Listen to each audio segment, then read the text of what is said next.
નમસ્કાર વિદ્યાર્થીઓ, સ્વાગત છે તમારું આપણી ઓનલાઈન પાઠશાળા એટલે કે ઓશન કોચિંગ ક્લાસીસમાં। છેલ્લા ઘણા સમયથી જે છે તમારી પરીક્ષાની પૂર્વ તૈયારી રૂપે નવનીત દ્વારા પ્રકાશિત ગાલા અસાઇનમેન્ટ બુક 2025 નું જોરોશોરોથી આપણે સોલ્યુશન કરી રહ્યા છીએ અને આ સોલ્યુશનની અંદર તમારો પણ પ્રતિસાદ અમને ખૂબ સારો મળે એવી તમારી પાસે પણ અમને અપેક્ષા છે।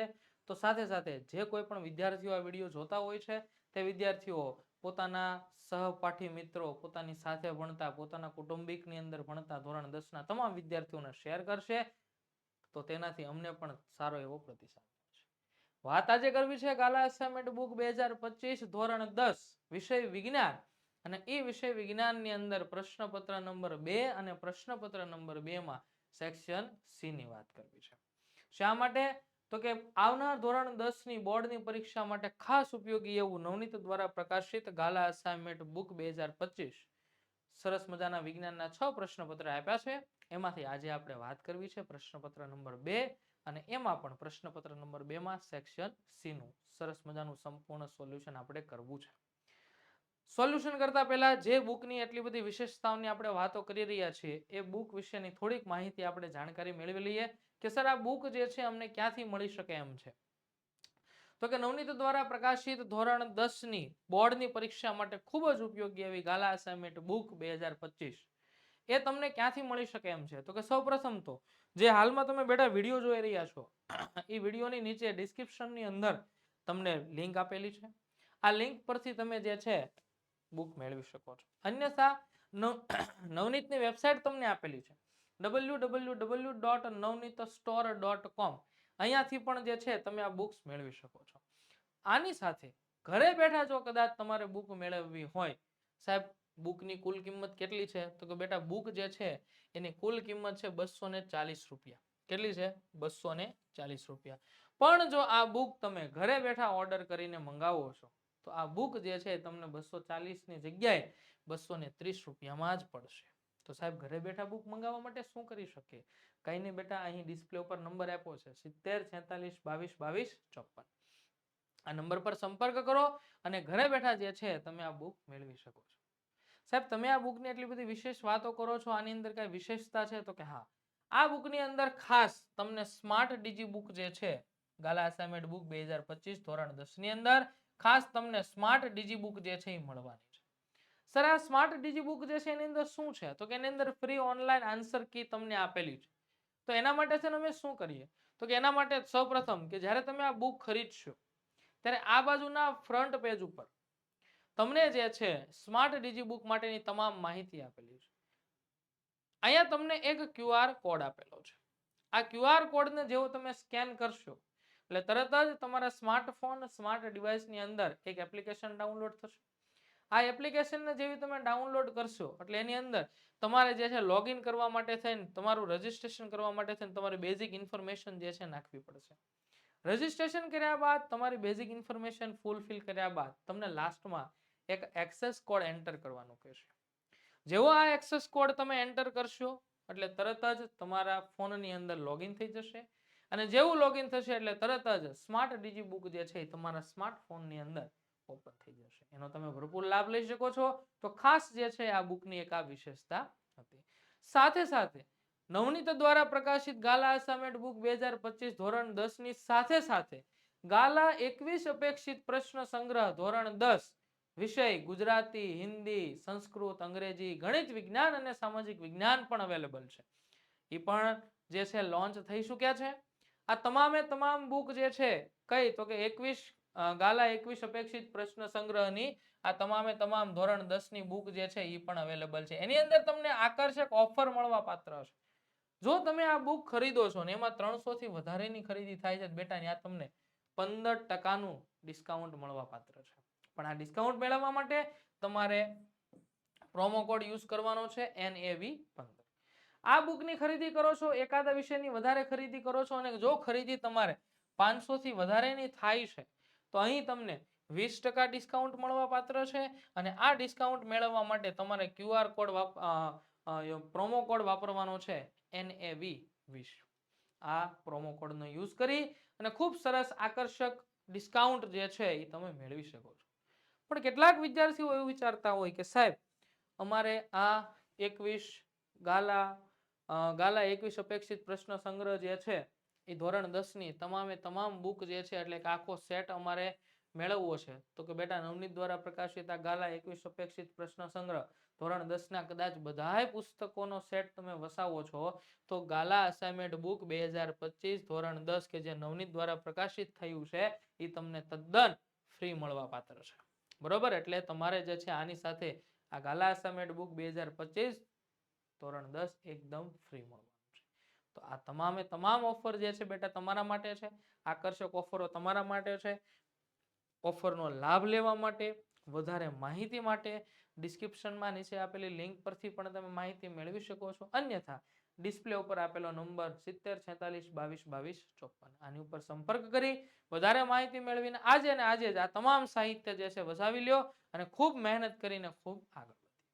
આજે આપણે વાત કરવાની છે ગાલા અસાઇનમેન્ટ બુક 2025 વિજ્ઞાન વિષયના પ્રશ્નપત્ર નંબર 2 અને પ્રશ્નપત્ર નંબર 2 માં સેક્શન સી નું સોલ્યુશન આપણે કરવું છે તો કે સેક્શન સી બેટા તમને કુલ 18 માર્કનો પૂછવાનો છે કુલ એમાં 38 થી લઈને 46 સુધીના પ્રશ્ન ક્રમના તમને પ્રશ્નો પૂછાવાના છે પણ ઈ પૈકીના તમારે કુલ જે છે 6 પ્રશ્નોના જવાબ લખવાના છે તમને આવડતા હોય એવા કોઈ પણ 6 પ્રશ્નો જે છે એનો જવાબ તમારે લખવાનો છે બરોબર એક પ્રશ્નના 3 ગુણ લેખે 18 ગુણ જે છે આ સેક્શનના થવાના છે જોઈએ આપણી પાસે 38મો એટલે કે સેક્શન સી નો સૌથી પહેલો પ્રશ્ન કયો આવ્યો છે કે નીચેના વિધાનોના રાસાયણિક સમીકરણોમાં રૂપાંતરિત કરો અને ત્યારબાદ તેઓને સમતોલિત કરો નીચે તમને કેટલાક વિધાનો આપેલા છે યલો કલરથી લખેલા છે એ બધા વિધાન છે અને એ વિધાનને તમારે રાસાયણિક સમીકરણમાં રૂપાંતરિત કરવાના છે સૌથી પહેલું વિધાન છે કે હાઇડ્રોજન વાયુ અને નાઇટ્રોજન વાયુ સાથે સંયોજાઈને એમોનિયા વાયુ બનાવે છે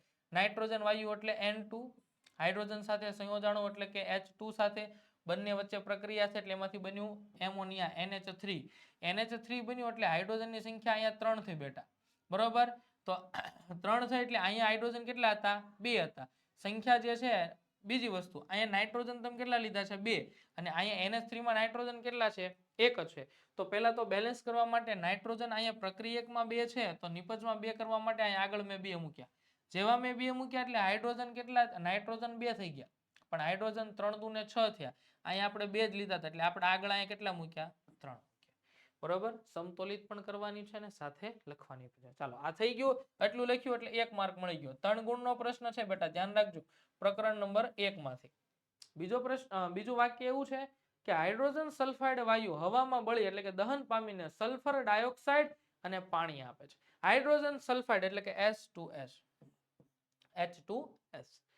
હવામાં સળગે છે ખબર છે હવામાં ઓક્સિજનની હાજરી હોય એટલે ઓક્સિજન જે છે આ પ્રક્રિયાની અંદર ભાગ ભજવશે બંને વચ્ચે પ્રક્રિયા થાય એમાંથી સલ્ફર ડાયોક્સાઇડ અને પાણીનો અણુ છૂટો પડી ગયો રાસાયણિક પ્રક્રિયા સમતોલિત કરવા માટે અહીંયા આપણે આગળ 2 મૂકશું અહીંયા આપણે આગળ 3 મૂકશું અહીંયા 2 મૂકશું અને અહીંયા પણ આપણે 2 મૂકશું સંપૂર્ણ રાસાયણિક પ્રક્રિયા સમતોલિત સ્વરૂપમાં છે આટલું લખશો એટલે તરત પાછો 1 માર્ક બીજો ત્યારબાદ ત્રીજું વાક્ય આપ્યું છે કે પોટેશિયમ ધાતુ પાણી સાથે પ્રક્રિયા કરી પોટેશિયમ હાઇડ્રોક્સાઇડ અને હાઇડ્રોજન વાયુ બનાવે છે તો પોટેશિયમ ધાતુ એટલે કે K પાણી સાથે પ્રક્રિયા કરી એટલે કે H2O સાથે પ્રક્રિયા કરી એમાંથી બન્યું KOH આ KOH જે છે તરત જ જે છે હાઇડ્રોજન સાથે પ્રક્રિયા KOH બન્યું અને સાથે બાય પ્રોડક્ટ તરીકે શું છૂટું પડ્યું હાઇડ્રોજન વાયુ રાસાયણિક પ્રક્રિયા સમતોલિત કરવા માટે આગળ અહીંયા 2 મૂકશું અહીંયા પણ 2 મૂકશું અને અહીંયા પણ કેટલા મૂકશું આપણે 2 મૂકશું આ લખો એટલે પાછો 1 માર્ક એટલે કુલ 3 માર્ક જે છે 3 ગુણનો પ્રશ્ન હતો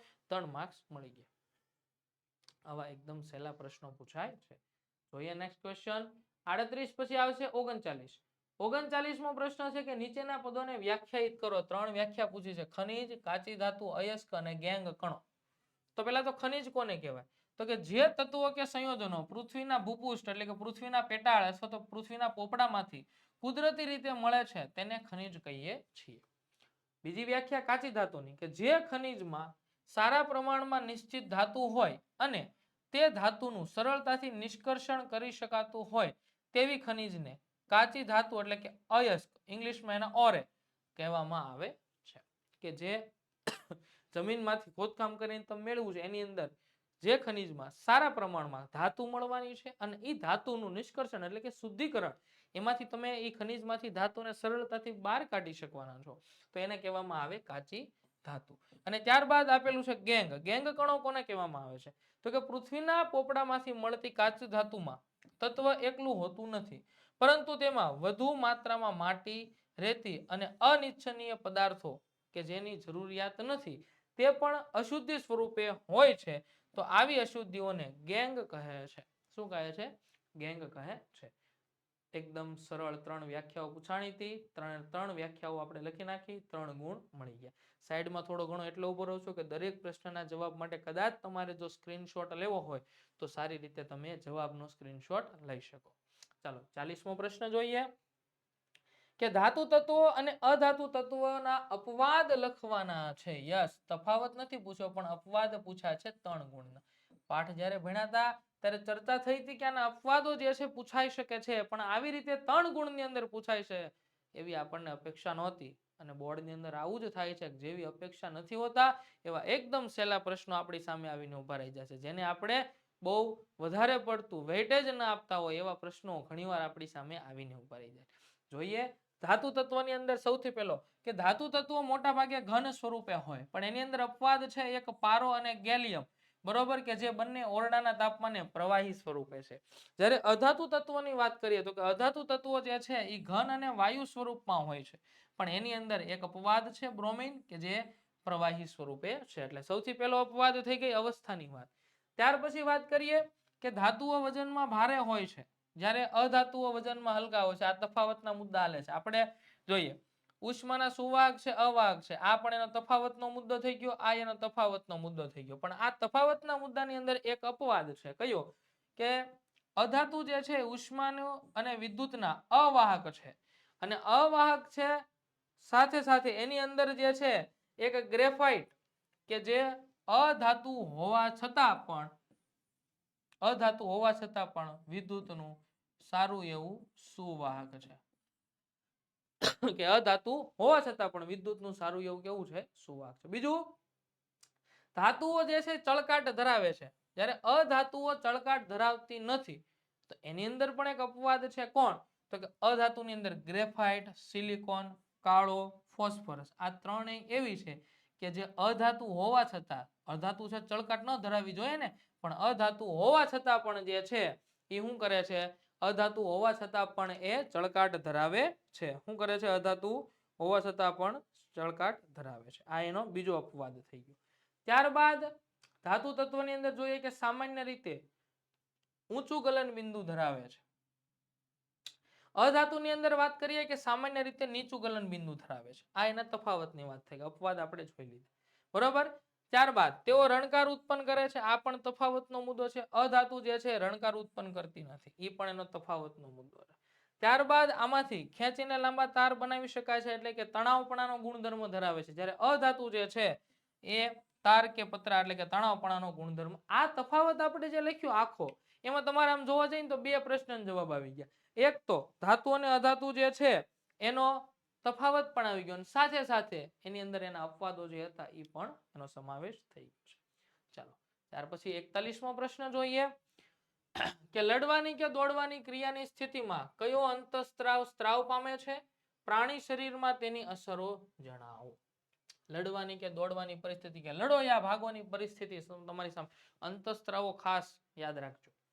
ચાલો એની અંદર આવશે કે જ્યારે શરીર લડવાની કે દોડવાની ક્રિયાની સ્થિતિમાં હોય ત્યારે એડ્રીનલ ગ્રંથિમાંથી એડ્રીનાલિન અંતઃસ્ત્રાવનો સ્ત્રાવ થાય છે, અને એની અસરોને કારણે આપણું શરીર જે છે એવી કોઈ પરિસ્થિતિ કે જેની આપણને જાણ નથી, આપણી જાણ બહારની કોઈ એવી પરિસ્થિતિ આપણી સામે, પર્યાવરણની કોઈ એવી પરિસ્થિતિ આવીને ઊભી રહી ગઈ, તો આવા સમયે આપણું શરીર જે છે શું પ્રતિચાર આપશે, કઈ રીતે આપણા શરીરનું સંતુલન જળવાશે, કેવી ક્રિયાઓથી આવનાર પરિસ્થિતિનો આપણું શરીર સામનો કરશે, એ આ લડો યા ભાગોની પરિસ્થિતિ જે છે એ આ એડ્રીનાલિન અંતઃસ્ત્રાવથી થઈ છે.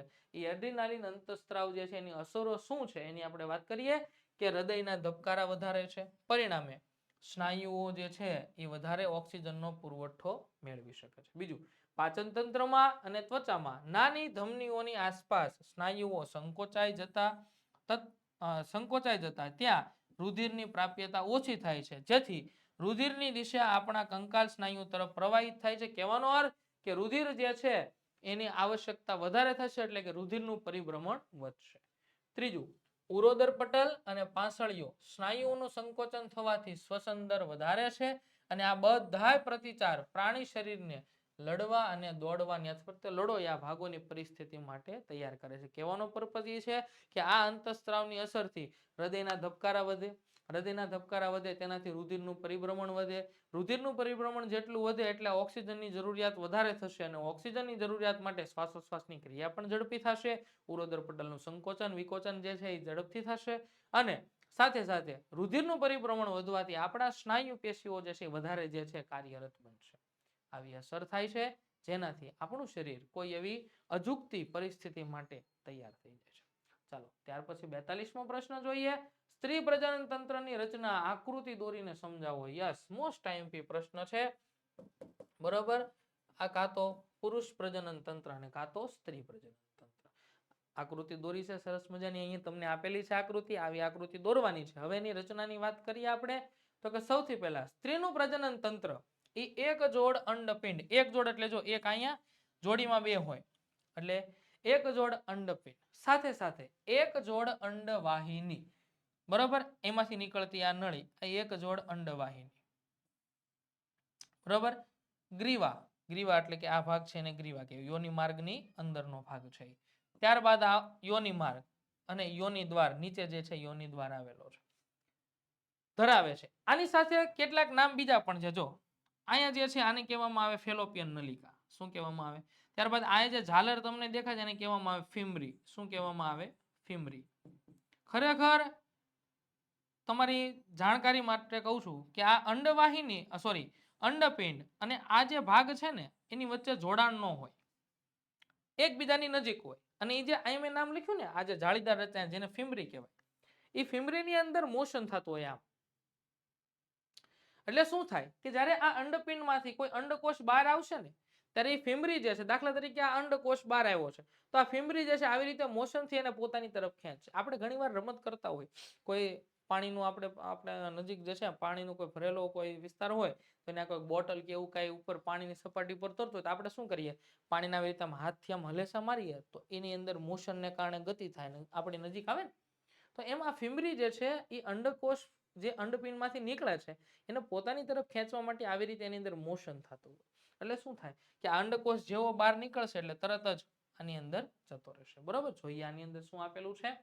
સૌથી પહેલા આપેલું છે અંડપિંડ એટલે કે ઓવરી, કે સ્ત્રીની ઉદર ગુહામાં એક જોડ અંડપિંડ આવેલા છે જે માદા જનન કોષો એટલે કે અંડકોષો આ અંડપિંડમાં નિર્માણ પામે છે. અંડપિંડ માદા જાતીય અંતઃસ્ત્રાવો ઇસ્ટ્રોજન અને પ્રોજેસ્ટેરોનનો સ્ત્રાવ કરે છે. છોકરીના જન્મ સમયથી જ અંડપિંડ હજારો અપરિપક્વ અંડપુટિકાઓમાં હોય છે. યૌવન આરંભ સમયે કેટલાક અંડકોષો પરિપક્વ થવાની શરૂઆત થાય છે અને બંને અંડપિંડ વારાફરતી પ્રતિ માસ એક એક અંડકોષ મુક્ત કરે છે. સૌથી પહેલા વાત કરી અંડપિંડની, એનું સ્થાન તો કે ઉદર ગુહામાં છે ને એક જોડ છે. કાર્ય શું છે તો કે માદા જનન કોષ એટલે કે અંડકોષનું ઉત્પાદન કરે છે. હવે અંડકોષનું ઉત્પાદન કરે છે એ કેવું યોગ્ય નથી, કારણ કે જ્યારે બાળકનો જન્મ થઈ જાય છે, માદા એટલે કે સ્ત્રીનો જ્યારે બાળક સ્વરૂપે જન્મ થાય છે એ જન્મતાની સાથે જ એની અંદર અંડકોષો અપરિપક્વ અંડપુટિકા સ્વરૂપે હોય છે. જ્યારે એ યુવાન આરંભ અવસ્થાએ પહોંચે છે ત્યારે જાતીય અંતઃસ્ત્રાવોની અસરની હેઠળ આ અંડપુટિકાઓ જે અપરિપક્વ છે એ હવે પરિપક્વ અંડકોષમાં રૂપાંતરિત થશે અને દર પ્રતિમાસ દર મહિને એક એક બાજુથી અંડકોષ જે છે એ પરિપક્વ થઈને ગર્ભાશયની અંદર આવતો હોય છે. ચાલો, અંડવાહિનીમાં આવે છે એક એક પ્રતિમાસ એક એક અંડકોષ બંને બાજુથી અંડવાહિનીમાં આવે છે અને અંડકોષને અંડવાહિનીમાં ફલનની ક્રિયા માટે હોય છે. ત્યાર પછી બીજો આપણને આપેલું છે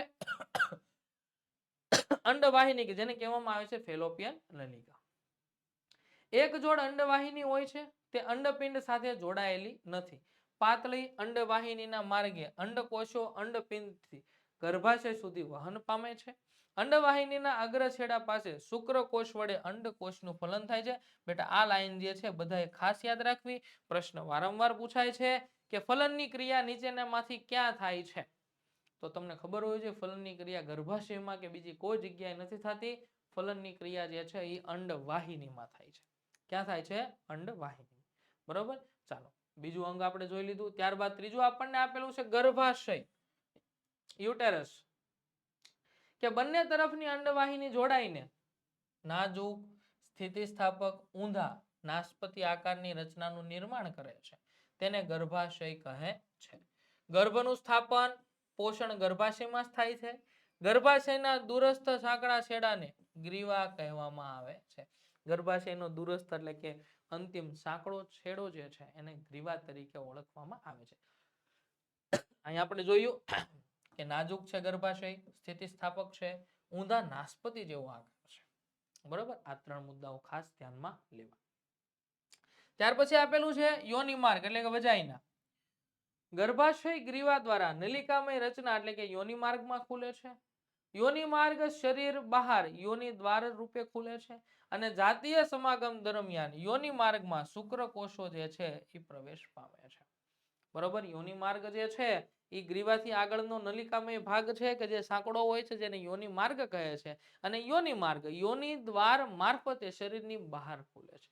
જાતીય સમાગમ દરમિયાન યોનિ માર્ગ દ્વારા એટલે કે યોનિ દ્વાર દ્વારા યોનિ માર્ગની અંદર શુક્રકોષોનો પ્રવેશ થાય છે અને એ શુક્રકોષો વહન પામી બંને બાજુ રહેલી અંડવાહિની તરફ જાય છે અને અંડવાહિનીના અગ્ર છેડે જો અંડકોષ હાજર હોય તો ત્યાં ફલનની ક્રિયા થાય છે. આ સ્ત્રી પ્રજનન તંત્ર જે છે એની આપણે ચર્ચા કરી. ઓશન કોચિંગ ક્લાસીસ ધોરણ 10 ના વિદ્યાર્થીઓ માટે લાવી રહ્યું છે આઈએમપી બેન્ચ. આ આઈએમપી બેન્ચ જે છે હાલમાં લોન્ચ થઈ ચૂકી છે. તમારી મહેનતની અંદર વધારો થાય, થોડી મહેનતમાં ખૂબ સારું પરિણામ મળે એવા હેતુથી આપણે જે છે આઈએમપી બેન્ચ લોન્ચ કરી રહ્યા છીએ, જેમાં ધોરણ 10 વિજ્ઞાન વિષયની તમને પ્રકરણ પ્રમાણેના પ્રશ્નોનું જે છે એ રિવિઝન કરવામાં આવે. એટલે સૌથી પહેલા કે પ્રકરણ પ્રમાણે આઈએમપી પ્રશ્નોનું રિવિઝન. બીજું, આ રિવિઝન તમને લાઈવ લેક્ચર અને રેકોર્ડિંગ લેક્ચર સ્વરૂપે મળવાનું છે. એટલે કે તમે લાઈવ લેક્ચરમાં પણ મળશે અને જો કદાચ એમાં તમે નથી તો રેકોર્ડેડ લેક્ચર તરીકે પણ રેકોર્ડ લેક્ચર તરીકે તમને મળશે. બીજું, આ જે કાંઈ પણ પ્રશ્નોનું રિવિઝન જે છે આઈએમપી પ્રશ્નોનું એક આકર્ષક પ્રેઝન્ટેશન સાથે તમને આપવાનું છે. સાથે સાથે એની પીડીએફ પણ તમને મળવાની છે અને જો કોઈ પણ તમને એની અંદર ક્વેશ્ચન છે, કાંઈ ડાઉટ છે તો એના માટે ડાઉટ ક્લાસ અને બેકઅપ પ્લાન પણ તમને આ બેચની અંદર મળી જવાનો છે. આ ઉપરાંત પણ તમને કાંઈ ક્વેરી છે અને એ ક્વેરી સોલ્વ કરવા માટે થઈને શું કરી શકાય તો કે 24/7 બેટા તમને વોટ્સએપ સપોર્ટ મળવાનો છે અને તમારે કાંઈ ક્વેરી હોય વોટ્સએપ ઉપર નાખી દો, વિધિન 24 અવર્સ તમને એનું સરસ મજાનું સોલ્યુશન મળી જશે. આ ઉપરાંત સૌથી અગત્યની વાત કે જૂના વર્ષના તમામે તમામ ઘણા બધા પ્રશ્નપત્રો હોય એ જૂના વર્ષના કેટલાક પ્રશ્નપત્રો જે છે એનું સરસ મજાનું સંપૂર્ણ સોલ્યુશન જે છે એ પણ તમને મળવાનું છે અને આ બધુંય તમને કલરફુલ પીડીએફ સ્વરૂપે વાંચવાના મટીરિયલ સ્વરૂપે પણ મળશે જે એકદમ આ કોર્સની અંદર તમને ફ્રી મળવા. તો આ સરસ મજાનો કોર્સ જે છે તમારા માટે લોન્ચ થઈ રહ્યો છે. ઓશન કોચિંગ ક્લાસીસની એપ્લિકેશન ઉપરથી આની અંદર તમે જોઈન થઈ શકો છો. અન્યથા ડિસ્પ્લે ઉપર આપેલ વોટ્સએપ નંબર 7046222254 આ નંબરથી વધારે માહિતી મેળવીને આ કોર્સની અંદર તમે જોઈન થઈ શકો છો. આ કોર્સ જે છે એની કુલ કિંમત બેટા 399 રૂપિયા છે. બરોબર. 399 રૂપિયાની અંદર પરીક્ષા સુધીનું તમામ પ્રકારની તૈયારી તમને આ કોર્સથી મળી રહેવાની છે. ચાલો નેક્સ્ટ આપણે જોઈએ 43મો પ્રશ્ન છે અને એ પણ 7મા પ્રકરણમાંથી જ પૂછેલો છે, માસિક ઋતુચક્ર. અને આ પણ મોસ્ટ આઈએમપી પ્રશ્ન છે કે જે પ્રજનન તંત્રના અથવાની અંદર પૂછાતો પ્રશ્ન છે. જોઈએ માસિક ઋતુચક્ર જે છે કઈ રીતે સમજાવી શકાય. સૌથી પહેલું કે માસિક ચક્ર એ સ્ત્રીમાં દર 28 થી 30 દિવસના સમયગાળે થતી ઘટના છે. એ એક ચક્રીય ક્રિયા છે, ચક્ર જેમ ક્રિયા છે. ગર્ભધારણ દરમિયાન અવરોધાય છે કે જ્યારે સ્ત્રી ગર્ભધારણ કરેલો હોય છે ત્યારે માસિક ઋતુચક્ર બંધ થઈ જાય છે, આવતું હોતું નથી. માસિક સ્ત્રાવ દરમિયાન યોનિ દ્વાર માંથી રક્તસ્ત્રાવ બહાર નીકળે છે. આ સ્ત્રાવ દરમિયાન કોષ ભંગાર એટલે કે તૂટી ગયેલા કોષો, અફલિત અંડકોષોનો શરીરની બહાર ત્યાગ થાય છે. ખરેખર થાય છે હું કે જ્યારે કોઈ અંડકોષ જે છે એ આ અંડવાહિનીમાં આવે છે આ જગ્યાએ, ત્યારે એ અંડવાહિનીમાં અહીંયા ફલનની ક્રિયા માટે હોય, ફલનની ક્રિયા ન થાય તો એવો અંડકોષ જે છે અહીંયા ગર્ભાશયમાં આવે છે હવે ગર્ભાશય જે છે ગર્ભ ધારણ કરવા માટે તૈયાર થઈ ગયો હોય ગર્ભાશયની દિવાલો, પણ જે અંડકોષ આવ્યો છે એ ફલિત નથી ને, અફલિત અંડકોષ છે. તો આવો અંડકોષ જે છે આ ગર્ભાશયની દિવાલમાં તકતો નથી, એટલે એ અફલિત અંડકોષ જે છે એ સાથે સાથે જે ગર્ભાશયની દિવાલ તૈયાર થઈ છે, ગર્ભાશયની દિવાલ જો આયા મુજબ તૂટી જાય, એટલે તૂટી ગયેલી ગર્ભાશયની દિવાલ એમાંથી સ્ત્રાવતો રક્તસ્ત્રાવ અને સાથે ચીકણું પ્રવાહી જે છે સ્ત્રીના યોનિ માર્ગમાંથી બહાર નીકળે છે, જેને માસિક ઋતુચક્ર કહેવાય છે. બરોબર. જોઈએ કે સ્ત્રીમાં જો અંડકોષનું ફલન ન થાય તો અંડકોષ લગભગ 1 દિવસ સુધી જીવિત રહે છે. અંડપિંડ પ્રત્યેક મહિને એક અંડકોષ મુક્ત કરે છે. ગર્ભાશય પ્રત્યેક મહિને ગર્ભ સ્થાપન માટેની તૈયારી કરે છે. ગર્ભાશયની દિવાલો જે છે એ પ્રત્યેક મહિને ગર્ભ સ્થાપન માટે તૈયાર થાય છે. આ માટે ગર્ભાશયની દિવાલ ગર્ભાશયની અંતઃ દિવાલ જાડી, સ્થિતિસ્થાપક અને પુષ્કળ રુધિર પુરવઠા સભર બને છે. પરંતુ જો ફલન ન થાય, ગર્ભ ધારણ કરવા માટે ગર્ભાશયની દિવાલ અંતઃ દિવાલ જાડી બને છે, સ્થિતિસ્થાપક બને છે અને પુષ્કળ રુધિર પુરવઠા સભર બને છે, પણ જો ફલનની ક્રિયા ન થાય તો ગર્ભાશયના અંતઃ આવરણની જરૂર રહેતી નથી. તેથી આ આવરણ ધીરે ધીરે તૂટી જાય છે. તેથી રુધિર શ્લેષ્મ એટલે કે ચીકણું પ્રવાહી યોનિ માર્ગમાંથી બહાર આવે છે, એટલે કે બહાર નીકળે છે. આ સ્ત્રાવ લગભગ 1 મહિનાના સમયગાળે થાય છે. તેને માસિક સ્ત્રાવ કે ઋતુસ્ત્રાવ કે પછી રજોધર્મ તરીકે ઓળખવામાં આવે છે. તેની અવધિ 2 થી 8 દિવસની હોય છે. બરોબર. આ રીતે જે છે સ્ત્રીના યોનિ માર્ગમાંથી અફલિત અંડકોષ, ગર્ભાશયની દિવાલ તૂટી ગયેલી હોય તેમાંથી રુધિર, શ્લેષ્મ તરીકે ચીકણું પ્રવાહી, બધું દર મહિને 2 થી 8 દિવસ સુધી, ખરેખર અહીં 2 થી 8 દિવસ લખ્યું છે પણ જનરલી 5-6 દિવસ સુધી જે છે આ માસિક ઋતુ ચક્ર સ્ત્રીઓની અંદર થતું હોય છે. અમુક ઉંમર આવે, દાખલા તરીકે 48 થી 50 વર્ષની ઉંમર થયા બાદ સ્ત્રીની અંદર જે છે આ અંડકોષ જે છે એનું ઉત્પાદન બંધ થઈ જાય. અને અંડકોષનું ઉત્પાદન એટલે બંધ થઈ જાય, ધેટ મીન્સ કે આ રજોધર્મ એટલે કે માસિક ઋતુ ચક્રની જે ક્રિયા છે એ અમુક ઉંમર એટલે કે 48 થી 50 વર્ષની ઉંમર થયા બાદ એ જે છે એ બંધ થઈ જાય. અને આટલી ઉંમરે આ જે રજોધર્મ બંધ થઈ જાય એને રજો નિવૃત્તિ તરીકે પણ આપણે ઓળખીએ છીએ. બરોબર. ચાલો, ત્યાર પછી 44મો પ્રશ્ન આપેલો છે કે 15 સેન્ટીમીટર કેન્દ્ર લંબાઈ વાળા બહિર્ગોળ અરીસાથી 10 સેન્ટીમીટર દૂર વસ્તુને મૂકી છે, તો પ્રતિબિંબનું સ્થાન અને તેનો પ્રકાર જણાવો. વસ્તુ અંતર તમને આપેલું છે 10 સેન્ટીમીટર, વસ્તુને ક્યાં મૂકેલી છે? અરીસાથી 10 સેન્ટીમીટર દૂર મૂકી છે. તમને કેન્દ્ર લંબાઈ આપી છે, ધ્યાન રાખજો બહિર્ગોળ અરીસો છે એટલે કે આમ હોય. બરાબર. બહિર્ગોળ અરીસો છે, 15 સેન્ટીમીટર કેન્દ્ર લંબાઈ આપી છે, ક્યાં મળશે? તો કે પાછળ, એટલે કે કેન્દ્ર લંબાઈ પ્લસ છે. તો પ્રતિબિંબ અંતર શોધવાનું છે, સાથે સાથે તેનો પ્રતિબિંબનું સ્થાન પ્રકાર પણ જણાવવાનું છે. તો હવે અરીસાનું સૂત્ર શું છે આપણી પાસે? તો કે જો અરીસાના સૂત્ર મુજબ 1/u + 1/v = 1/f. આમાં u તમને આપેલું છે તો કે યસ, f તમને આપેલું છે, v તમારે શોધવાનું. ચાલો, u તમને શું આપ્યું છે? તો કે u જો આપ્યું -10, તો 1/u ની કિંમત આ મૂકી દીધી -10. 1/v એમ નામ, v આપણે બેટા શોધવાનું છે. 1/15, 1/15 શું કામ? તો કે કેન્દ્ર લંબાઈ 15 સેન્ટીમીટર આપણને આપી છે. તો આપણી પાસે શું આવ્યું છેલ્લું સ્ટેટમેન્ટ જુઓ. હવે 1 જો અહીં ધ્યાન રાખો, અહીં શું મળ્યું? તો કે 1, આમાં તમે v ને સૂત્ર નો કરતા બનાવો. આ આખું પદ આ બાજુ માઇનસ છે, બરાબર ની આ બાજુ જાય તો કેવું થઈ જાય? પ્લસ થઈ જાય. એટલે 1/v બરાબર શું થાય? તો કે 1/v બરાબર 1/15 + 1/10 આવું થાય. હવે નીચે આપણે છેદ સરખો કરીએ તો કે અહીંયા 15 દુ 30 અને 10 તેરી 30, તો ઉપર પણ 2 ગુણશું અને નીચે અહીંયા પણ 3 ગુણશું, એટલે ઉપર 2 + 3, નીચે છેદ સરખો થઈ ગયો 30 30, એટલે નીચે 30 મૂકી દીધા. બેનો સરવાળો કર્યો એટલે 5/30, 5 એકા 5 અને 6 પંચા 30, એટલે જવાબ શું આવ્યો? 1/6. પણ 1/6 જે છે એ 1/v બરાબર મળ્યો. આપણે તો v ની કિંમત જોઈ, તો v બરાબર તમને શું મળ્યું? v બરાબર મળ્યું તમને 6 સેન્ટીમીટર પ્લસ મળ્યું છે, એટલે દર્શાવે છે અહીંયા આ પ્રતિબિંબ જે છે એ અંતર તમને પ્લસ મળ્યું, એ દર્શાવે છે કે પ્રતિબિંબ ક્યાં રચાય છે? પાછળ રચાય છે. અને પાછળ રચાતું પ્રતિબિંબ જે છે એ હોય તો એ હંમેશા આભાસી હોય, ચત્તુ હોય અને નાનું હોય. અને આપણે રકમમાં પણ જોઈ ગયા કે અહીંયા તમને બહિર્ગોળ અરીસો આપેલો છે અને બહિર્ગોળ અરીસા વડે રચાતા પ્રતિબિંબ અરીસાની પાછળની બાજુએ આભાસી જથ્થા અને અહીંયા તમને કેવું આપ્યું છે વસ્તુ કરતા નાનું મળે છે. લ્યો આવો એકદમ હેલો દાખલો જે છે 3 માર્ક્સમાં પૂછાઈ ગયો છે. 45મો પ્રશ્ન આપ્યો છે કે બહિર્ગોળ લેન્સના સંદર્ભમાં નીચેના પદો સમજાવો. 3 પદ આપેલા છે વક્રતા કેન્દ્ર, મુખ્ય અક્ષ અને કેન્દ્ર લંબાઈ. 3 લખો, 3 ની વ્યાખ્યા લખો એટલે 3 ગુણ રોકડા. સૌથી પહેલા વક્રતા કેન્દ્ર કે ગોલીય અરીસાની પરાવર્તક સપાટી જે પોલા ગોળાનો એક ભાગ છે તેના કેન્દ્રને ગોલીય અરીસાનું વક્રતા કેન્દ્ર કહે છે. દાખલા તરીકે આ કોઈ અરીસો છે એના ગોલીય અરીસાનો જે ભાગ છે એ અરીસાના ગોલીય અરીસો જે ગોળાનો ભાગ છે એ ગોળાના કેન્દ્રને શું કહેવામાં આવે છે? વક્રતા કેન્દ્ર C વડે દર્શાવાય છે. મુખ્ય અક્ષ કોને કહેવાય? તો કે ગોલીય અરીસાના ધ્રુવ અને વક્રતા કેન્દ્રમાંથી પસાર થતી કાલ્પનિક રેખા. આ એટલો ભાગ જે છે સમજો કે અરીસાનો છે, અહીંયા જે છે એનું ધ્રુવ P છે, તો બંનેમાંથી પસાર થતી એક કાલ્પનિક રેખા એને શું કહેવામાં આવે છે? મુખ્ય અક્ષ કહે છે.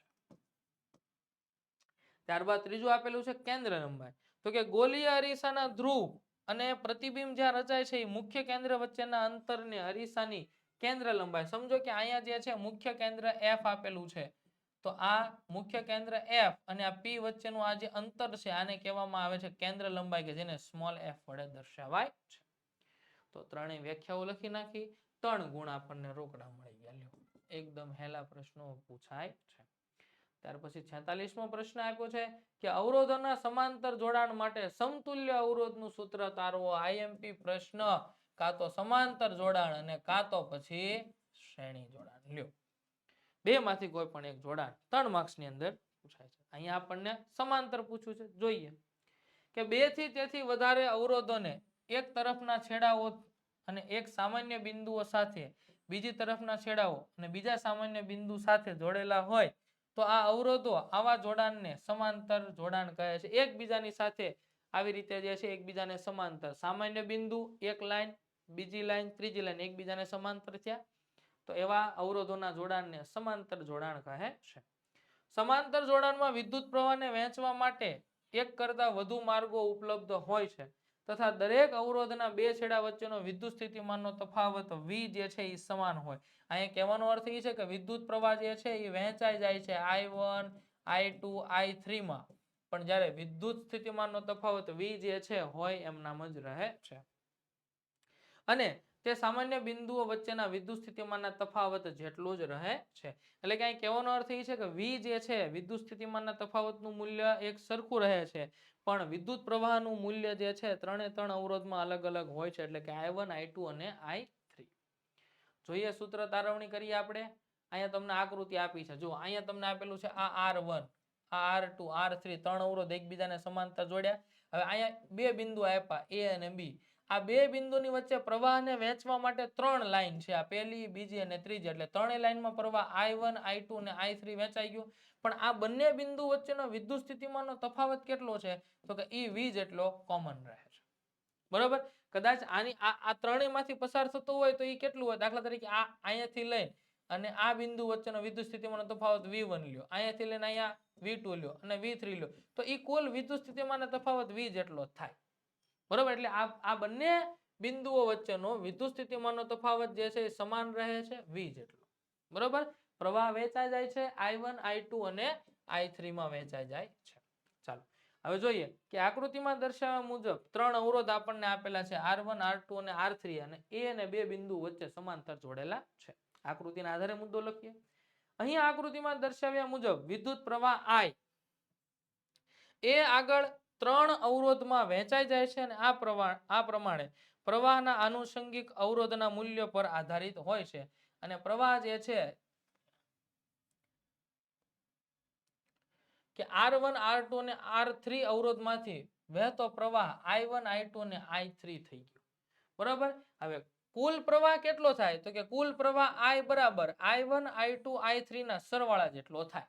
કેટલો થાય? સરવાળા જેટલો. જો સમજીએ કે અહીંથી દાખલા તરીકે 10 એમ્પિયર પ્રવાહ 15 એમ્પિયર પ્રવાહ ગયો, 5 અહીંયા ગયો, 5 અહીંયા ગયો અને 5 અહીંયા ગયો, તો એ ત્રણેય પાછા અહીંયા ભેગા થાય તો એ થાય તો 15 જ ને. બરોબર? એટલે કે કુલ પ્રવાહ જેટલા ત્રણેય અવરોધમાંથી વહેતો પ્રવાહ મળે છે. એટલે આ મળી ગયું તમને સમીકરણ નંબર 1. હવે અવરોધના સમાંતર જોડાણમાં દરેક અવરોધના બે છેડા વચ્ચેનો વિદ્યુત સ્થિતિમાનનો તફાવત બેટરીના વોલ્ટેજ V જેટલો છે. બરોબર. તો હવે ઓહમના નિયમ પ્રમાણે ઓહમનો નિયમ શું છે? તો કે ઓહમનો નિયમ V બરાબર IR છે. શું છે? V બરાબર IR. હવે આના આ મુજબ જો V તો બધામાં કોમન છે. ફરે છે કોણ? I અને R. તો R1 અવરોધ માટે શું થાય? R1 અવરોધ માટે શું થાય? તો કે V બરાબર I1 R1 આવું થાય. R2 અવરોધ માટે શું થાય? તો કે R2 અવરોધ માટે V બરાબર I2 R2 આમ થાય. અને R3 અવરોધ માટે શું થાય? તો કે V બરાબર I3 R3 આમ થાય કે ન થાય? બરોબર. હવે સમીકરણ નંબર 1 માં આપણે I1 I2 અને I3 આ ત્રણેયની કિંમત જોતી છે. એ ત્રણેયની કિંમત આના ઉપરથી મળે. અહીંયા તમે I1 ને સૂત્રનો કરતા બનાવો. R1 આ બાજુ ગુણાકારમાં છે, આ બાજુ આવી જાય ભાગાકારમાં થઈ જાય. તો I1 બરાબર V upon R1 આવું થાય. I2 બરાબર V upon R2 અને I3 બરાબર V upon R3. આ ત્રણેય કિંમત તમને I1 I2 અને I3 ની મળી ગઈ. સાથે સાથે અહીંયા તમારા કુલ I ની કિંમત જોતી છે તો ઈ તમને આના આધારે મળી જાય. તમે અહીંયા I ના સૂત્રનો કરતા બનાવો તો I બરાબર V upon R થઈ જાય. તો I ની કિંમત V upon R મૂકી દઈએ. જો આ ત્રણે મેં લખ્યા ને આવી ગયા અહીંયા જો. બરોબર. તો અહીંયા જો I બરાબર I1 ની કિંમત આવી ગઈ, I2 ની કિંમત અને I3 ની કિંમત. સામેથી આપણે ત્રણેય કિંમતો મૂકી દીધી. હવે આગળ જોઈએ. આગળ શું આપ્યું કે હવે ત્રણેય અવરોધ R1 R2 R3 ના બદલે A અને બે બિંદુઓ વચ્ચે એક સમાન અવરોધ RP જોડતા પરિપથમાં વિદ્યુત પ્રવાહ પહેલા જેટલો જ એટલે કે અર્થાત I જેટલો જ રહે છે અને RP જે છે એ પરિપથનો સમાંતર જોડાણનો સમતુલ્ય અવરોધ છે એવું માની લઈએ.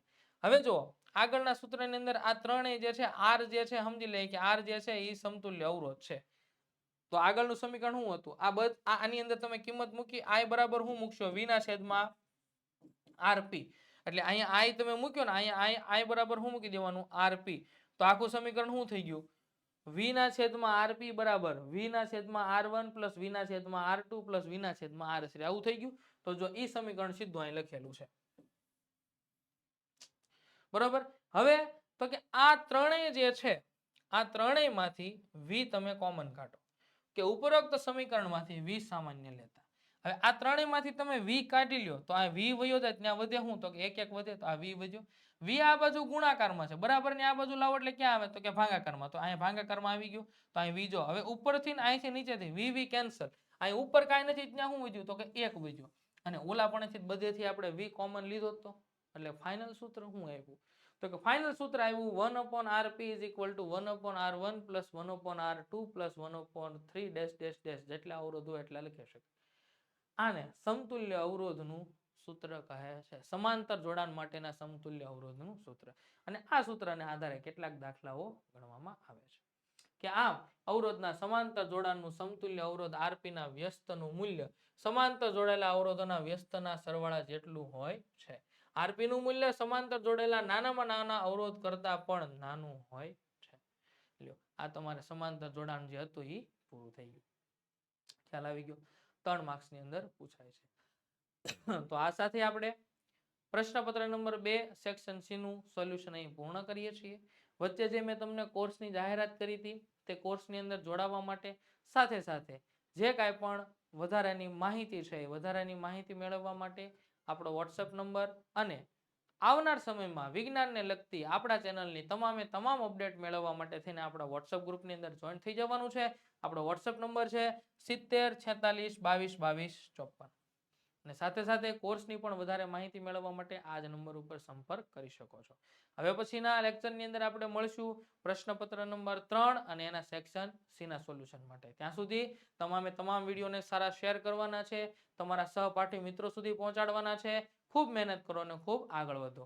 હવે મળીએ નેક્સ્ટ લેક્ચરમાં. ત્યાં સુધી જય હિન્દ જય ભારત.